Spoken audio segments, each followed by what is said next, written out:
Some people grow up in poverty and promise themselves that their children will never suffer. But some people grow up surrounded by pain, and without realizing it, they become the very thing that once wounded them. This is the story of a man who measured yam. The morning sun slipped quietly through the curtains of their small dining room, but peace never entered with it. In that house, every morning began with tension. Not laughter. Not warmth. Not joy. Fear. Their father sat at the dining table with the seriousness of a bank auditor, counting slices of bread as though somebody had stolen from him. Who took the extra bread? He asked sharply. Immediately, the children froze. The little girl lowered her eyes nervously. Daddy. I was still hungry. The man sighed dramatically and shook his head. Do you people think money falls from heaven? Their mother quietly placed tea on the table. I'll buy another loaf later, she said softly.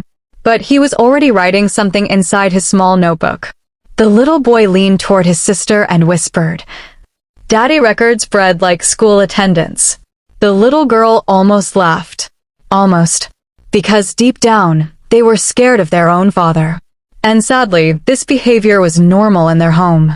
If bread could not escape his calculations, then yam definitely had no chance. That afternoon, their mother stood inside the kitchen peeling yam for dinner when the husband walked in carrying a measuring tape. She paused immediately. You are measuring yam again?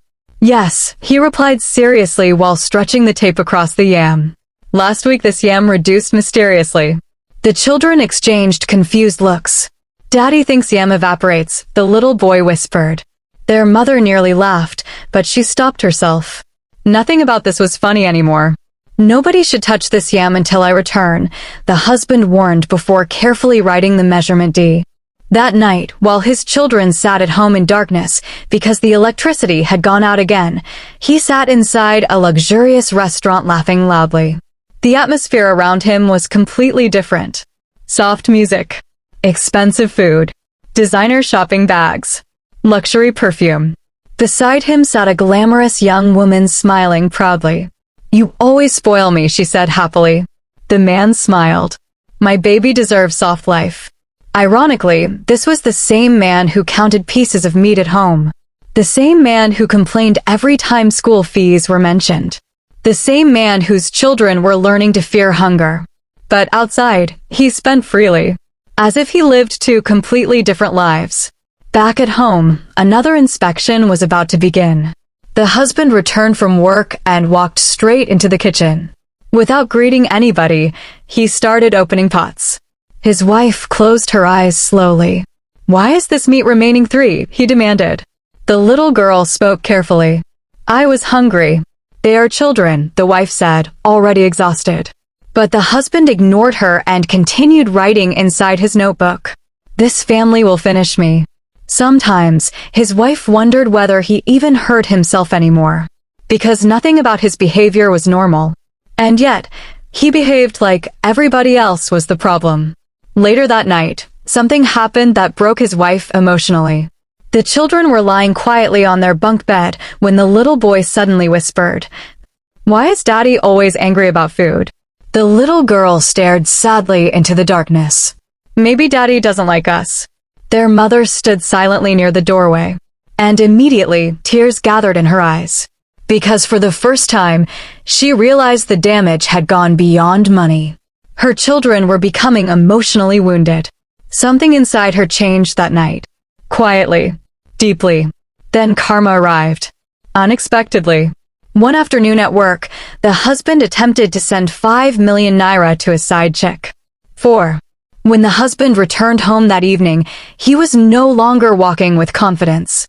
Fear followed him into the house.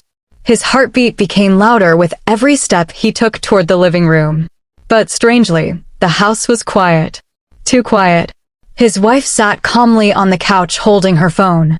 No shouting. No crying. No insults. That silence alone unsettled him. The money you sent has narration, she said quietly.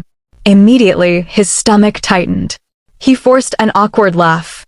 That transfer was a mistake. But the woman simply raised her eyes and looked at him. Then she read the narration slowly.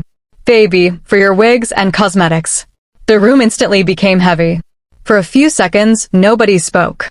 Even the children sensed the tension. The husband opened his mouth to explain himself, but no words came out. Because for the first time, he had been caught completely. Not with suspicion. Not with rumors. Evidence. His wife stood up slowly. And somehow, the calmness in her voice scared him more than anger would have. "So this is where the money goes," she said. The man tried defending himself. "You don't understand." "No," she interrupted softly. "I understand now." That sentence hit him deeply. Because the woman standing before him no longer looked confused. She looked tired. Tired of suffering. Tired of excuses. Tired of shrinking herself so another person could feel powerful. That night, she did not argue with him again. She simply carried the children into their room and locked the door quietly. For the first time in many years, the husband sat alone in the living room. And silence became his punishment. The next morning, something changed inside the house. The children noticed it first. Their mother woke up differently. There was no sadness in her movements anymore. No fear. No begging. No careful walking around the house like someone trying not to offend a king. Instead, she cleaned the house while singing softly. The children looked at each other in surprise. Even the husband noticed it immediately. But he said nothing. Over the next few days, the transformation became impossible to ignore. She bought herself beautiful clothes, new wigs, perfume, skincare products. Good food filled the kitchen again. The children started laughing more, smiling more, eating freely. And strangely, the husband became uncomfortable. Because control had always been easier when everybody around him looked miserable. But now, happiness was entering the house without his permission. One afternoon, he returned from work and found his wife taking mirror selfies in a beautiful dress. For a moment, he simply stood there staring at her. It had been years since he truly looked at his own wife. And suddenly he realized something painful. She was beautiful. Very beautiful. He had just buried that beauty under stress and suffering. "You're going out?" he asked awkwardly. The woman adjusted her earrings calmly. "Yes." "With who?" She looked at him quietly, then smiled faintly. "That stopped being your business when you stopped acting like a husband." The words pierced him instantly. And for the first time, he felt jealousy. Not because another man existed, but because he realized he had neglected the woman standing right in front of him. Weeks passed. The distance between them kept growing.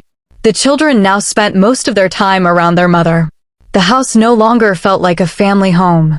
It felt like four strangers sharing walls. Then one morning, the husband woke up and noticed something unusual. The wardrobe was half empty. Immediately, panic entered his chest. He rushed outside. That was when he saw her. His wife stood beside a taxi with the children and several traveling bags. The little girl hugged her teddy bear tightly. The little boy avoided eye contact. "Where are you going?" the husband asked nervously. The woman looked at him calmly. Her face showed sadness, but also peace. "I need to breathe," she replied softly. "You can't just leave." "I already left emotionally a long time ago." That sentence broke something inside him. The children quietly entered the taxi. And as the vehicle slowly drove away, the husband stood frozen outside the house, watching his family disappear. For the first time in many years, the silence inside that house became unbearable. And suddenly, all the money he protected so aggressively felt useless. That night, the husband could not sleep. For years, he had complained about noise in the house. The children laughing too loudly. Cartoons playing in the sitting room. His wife talking while cooking. But now, the silence terrified him. The house no longer felt like home. It felt empty, cold, punishing. He walked slowly into the children's room. Their bunk bed was neatly arranged. Their school bags were gone. Even the little girl's favorite slippers were missing. The man sat down quietly on the lower bunk. And for the first time in years, tears entered his eyes. Real tears. Not because of money, not because of shame, but because he finally understood what he had destroyed. At work, things became worse. The pressure from the office investigation kept increasing. Managers started monitoring transactions. Questions became more aggressive. Then one afternoon, he was invited into the conference room. Immediately, he knew something was wrong. The atmosphere felt heavy, cold, uncomfortable. One of the senior managers adjusted his glasses slowly and pushed a file toward him. "We have reviewed everything carefully." The husband swallowed nervously. Then came the sentence that changed his life forever. "You are being dismissed effective immediately." For a moment, the world around him became silent. Completely silent. After years of building his career, it ended in one sentence.